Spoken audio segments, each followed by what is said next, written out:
Hi and welcome to the Martin Bell Show. Hopefully you've been keeping well, and in the video today I'm going to be reading from a news article, This Is Money, and it's going to be about Domino's Pizza to open 200 more stores after lockdown restrictions boost demand for the takeaways.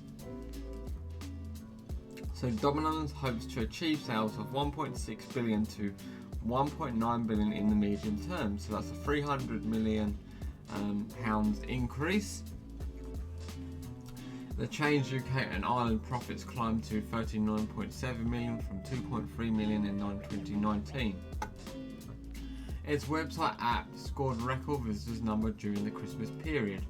Domino's Pizza Group has said it will open 200 new stores after the coronavirus pandemic drove much higher demand for takeaway food like pizzas across the UK and Ireland.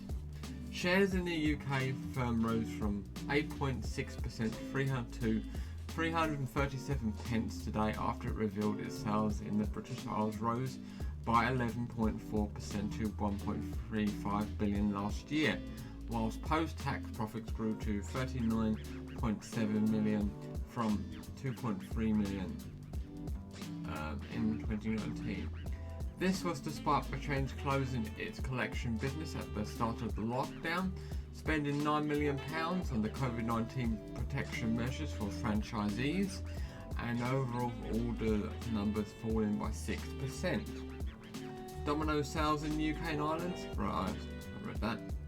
The third quarter saw the highest sales growth of 17.6%, which came after lockdown restrictions were relaxed and the country experienced a boom in staycations and live sports events. So I do think that after this lockdown continues, that Domino's Pizza will do well. But I do think once the restaurants open properly, I'm thinking people would probably prefer to go to them than ordering a pizza at home deliveries. So meanwhile, the company recorded its biggest ever sales week over the new year, with traditional celebrations could not take place due to social distancing curbs. Its website and app also registered record visitor numbers during the Christmas period. However, the collection levels still remain at 60% of 2019 levels. So this means that they're doing really well, but that is not all rosy for them, because I'll read a bit later. So 19 new stores were opened by the pizza chain in the UK in 2020, with all the bar one a franchisee, and to take their total store estate across the British Isles to over 1,200.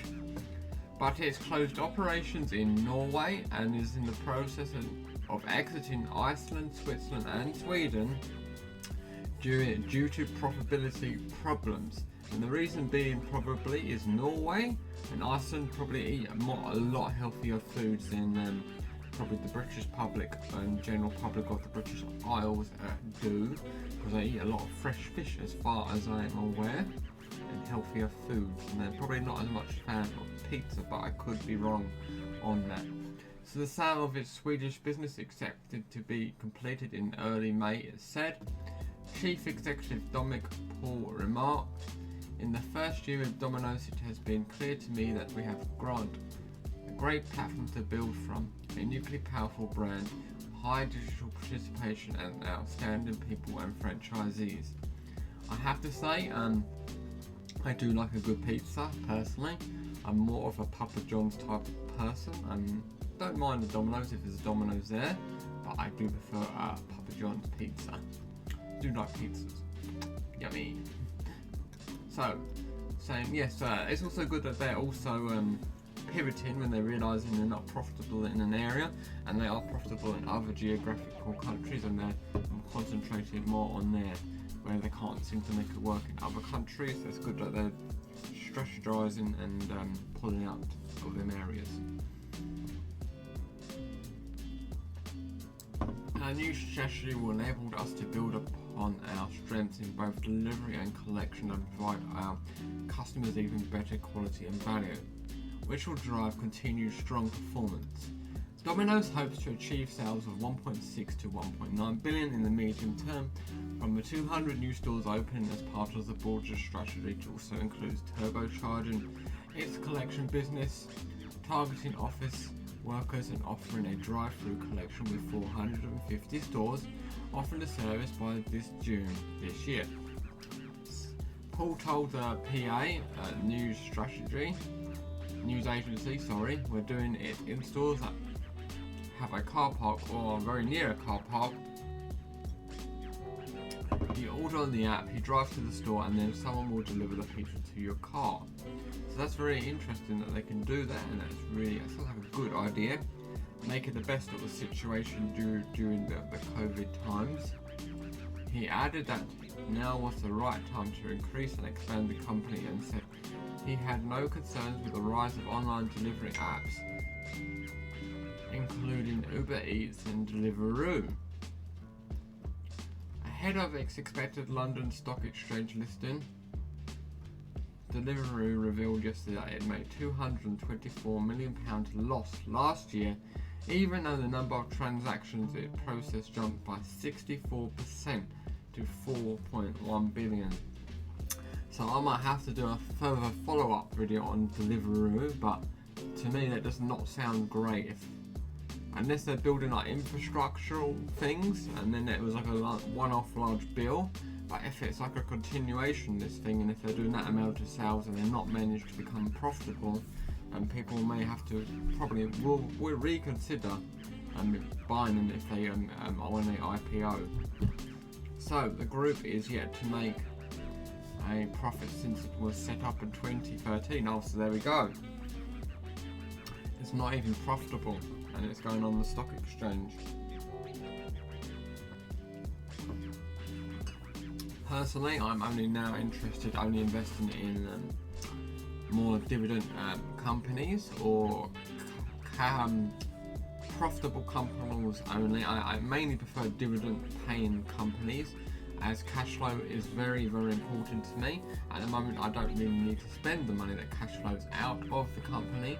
I'd rather reinvest that and make that snowball go a bit quicker.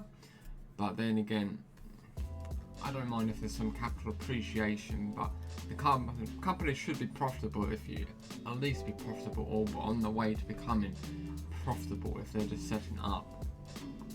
If they've not been profitable for like 7 years, that's really not good. So the group has yet to make a profit since 2013, but its stock market debut nonetheless, forecast to smash 7.5 billion mark, and gives its American-born founder Will Shu a £500 million payday. I'm sure that might have something to do with it. Personally, I don't really think he should be do what you like. He's the founder, but if you're not even profitable, it's like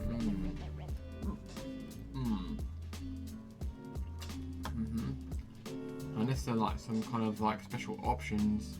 I mean, own stock in the company, unless they have to perform a certain task, you can only gain access to them, then possibly, and I don't know. I'd have to look more into that, so that's quite interesting. So Ross Mould and investor director AJ Bell warns that Deliveroo and other food-based apps pose significant competition to Domino's and urged them to be cautious about their expansion plans. He stated there is only so much you can do to refresh Domino's beyond planting more flags and finding new things to stuff inside its pizza crust. Unless they actually they could do more like a completely vegan pizzas, but then again I don't know if there's a demographics there. The amount of people that would order that. I suppose they could do themed like months, or like raise money for like communities, and they could do sorts of things like that. I don't know. It's quite interesting. So refining the existing propositions would seem a more logical move, perhaps focusing on incentives to get customers to spend more money per order, introducing healthier menu options, and being more dynamic on pricing. The new executive leadership team will want to look as if they are ambitious, but really this means fine-tuning rather than a turbocharge. Mould continued.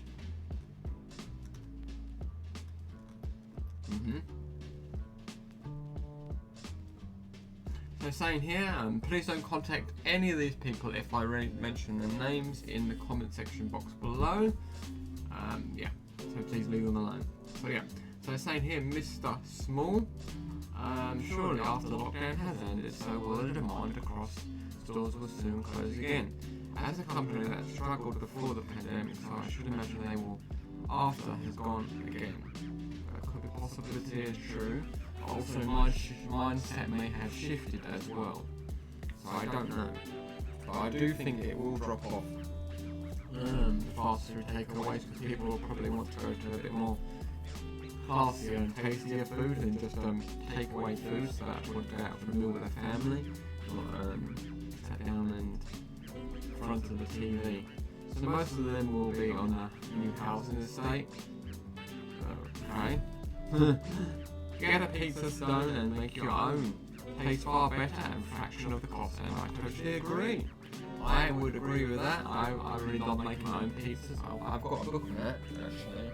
I'm looking forward to trying some of the menus out. There's some vegan and based pizzas, and they look really, really yummy, actually. And I'm really looking forward to trying them and starting to do more of my own cooking and saving money and investing in the difference. Bring back gluten-free. You glutenite chain. Way too overpriced. The countries that have exiting are the ones where people refuse to pay the extortionate prices. Only order with discount codes. Yeah, I do agree. Pizza is not the cheapest of things at all, and it's also not the healthiest one either. That's why I prefer like the vegan one. It's going to be the healthier option, but still not going to be healthy. But it is yummy, and also pizza's not cheap, because you can easily spend, if you want to buy the largest pizza, options are around £20, and that could do like 2 days. So it's not a cheap option, but it's not the most expensive. You've got Chinese is probably more expensive than a pizza. So there has to be massive tax slap on all these fashion foods. The start of all these fat. I won't read any more of that. That's quite a confrontational comment. As I said, please don't contact any and all of these people. I'm really glad I read ahead a bit before I read that out. Otherwise, I would have had to bleep myself. I have Domino's. He's not a fan of it. He prefers the box into the pizza, and I agree. Some of these fast foods, the box does actually look more appealing than the actual food. So yeah. So if you found this video quite interesting and useful, then please feel free to subscribe to my YouTube channel and click the bell notification button so you get notified when I next release a video. I also play video games, and I also play live stream them and non-live stream them, like Let's Play series, and I also document all my investments in my self-invested personal pensions. Well, I only have one, and my ISA. So thank you for watching, take care, and have a good day.